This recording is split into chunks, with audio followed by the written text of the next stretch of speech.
Today we begin exploring a new book published in June 2024, titled Infantilised: How Our Culture Killed Adulthood. The author, Keith Hayward, is a professor of criminology at the University of Copenhagen in Denmark. Hayward specializes in urban crime, dealing daily with violence, transgressive behavior, and the darker sides of society. He is, by all accounts, a hardcore adult. And in the eyes of this hardcore adult, modern people are far too childlike. Infantilisation refers to individuals failing to reach a level of maturity in cognition, emotional development, and relationships appropriate for their age. When a physiological adult behaves like a child, it's a form of regression. Infantilised was included in The Economist's list of best books of 2024. Although that list is quite long, so we can't say the book has attracted widespread attention. Hayward's concerns may not seem urgent. After all, the modern world has plenty of problems. But they are valid. And this is the first serious academic book to study the phenomenon of infantilisation. If you're of a certain age and experience, you may have felt that people today seem more immature than in the past. In fact, this trend is global, especially in more affluent societies. The trend is unfolding right before your eyes. You may simply have not realized its seriousness. Let's begin with a few numbers. From 2011 to 2020, the average age of first marriage for Chinese men increased from 26 to 29.4 years, and for women from 24 to 28. In just 10 years, the average marriage age has risen by 3 or 4 years. This shift brings many problems, especially a sharp decline in birth rates. A major reason is the high cost of housing. How can young people marry when they can't afford a home? But I suspect housing is not the only reason. Delayed marriage is not unique to China. In the UK, the average age of first marriage for heterosexual couples in 2020 was 35.3 for men and 33 for women, 5 years older than in China, and 10 years later than in the 1960s. There's a stereotype that American parents kick their kids out at 18 to become independent, but I've never actually seen this happen. In reality, according to a 2016 statistic, over half of Americans aged 18 to 34 were still living with their parents, not out building families of their own. This is no longer an age where young people are expected to grow up early. Originally, teenager was defined as people aged 10 to 19. But in the UK, some experts now suggest expanding that range to 24. The American Society for Adolescent Health and Medicine recommends extending adolescence to age 26. One British anthropologist even proposed that childhood should be extended to age 40. If that's the case, perhaps you're still not considered an adult. If people were delaying marriage simply because of high housing prices, then maybe saving money could solve the problem. But it seems many aren't willing to accept the responsibilities of adulthood. It's not just that they are unable to get married.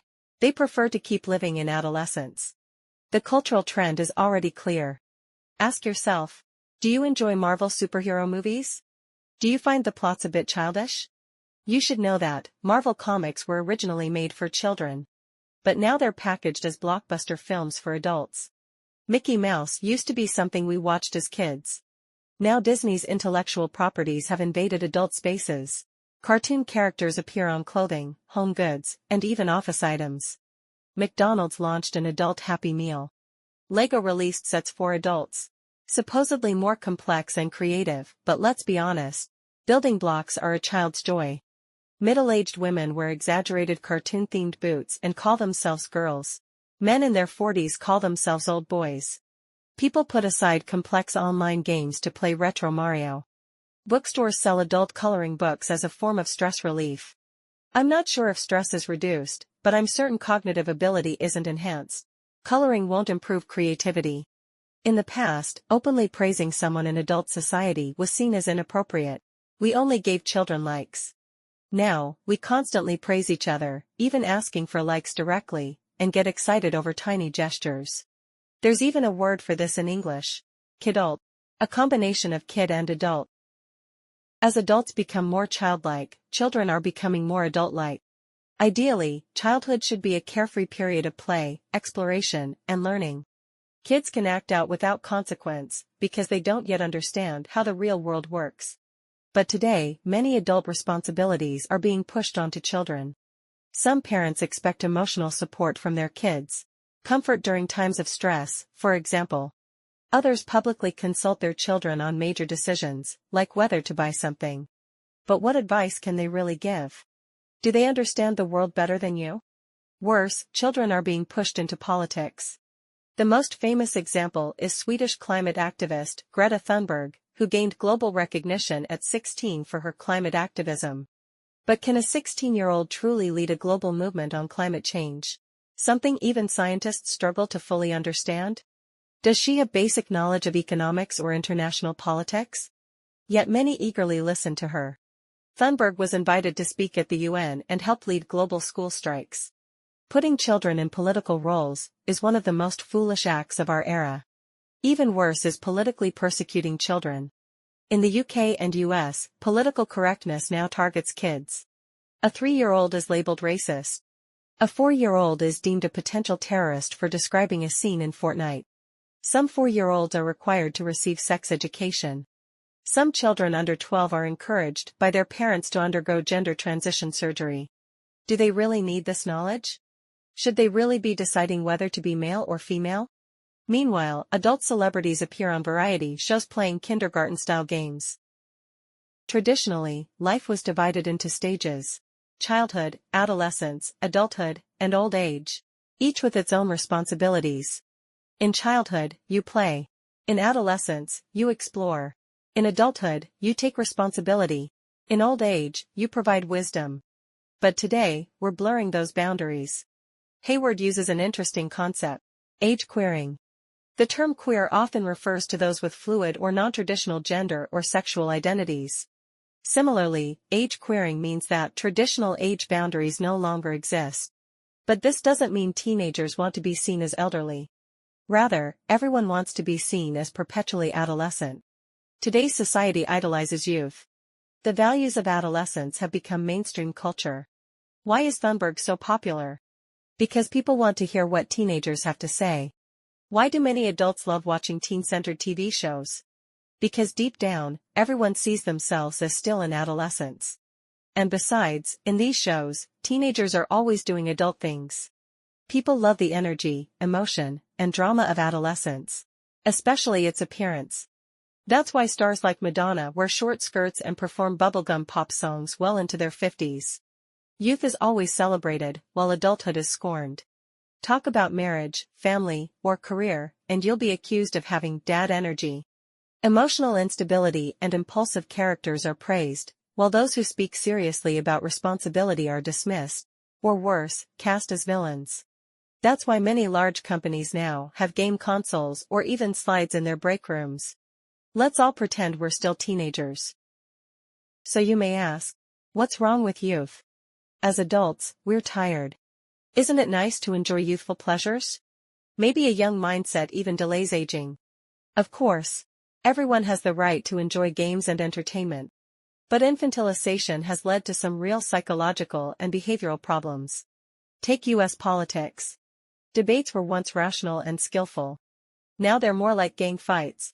People divide into factions and shout past each other. Reason is gone. A fundamental rule of democracy is to accept election results. But after both Hillary Clinton and Donald Trump lost, some of their supporters threw tantrums. Like children who can't accept losing. Psychologists have found that more and more adults display a victim mentality, a classic trait of adolescence. They blame failure on external forces rather than personal responsibility. Didn't perform well at work? Must be poor management or a toxic culture. Didn't get promoted? Must be workplace bullying.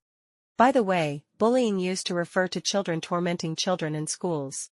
Now, it's widely used to describe workplace conflict. This goes hand in hand with a refusal to take responsibility, even for basic tasks. Some university graduates move back in with their parents and become full-time sons or daughters, fully dependent on their parents.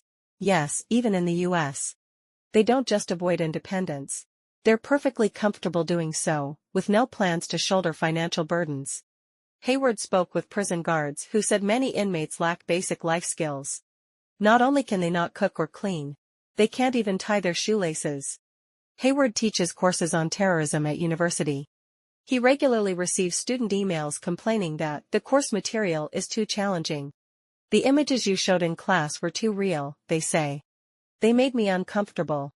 But if you're afraid of seeing real images of terrorism, how can you study terrorism? Many universities now have emotional support systems designed to shield students from any discomfort. Say you're feeling down, and the school will comfort you like a child. In U.S. workplaces, managers must tread carefully during conversations with employees.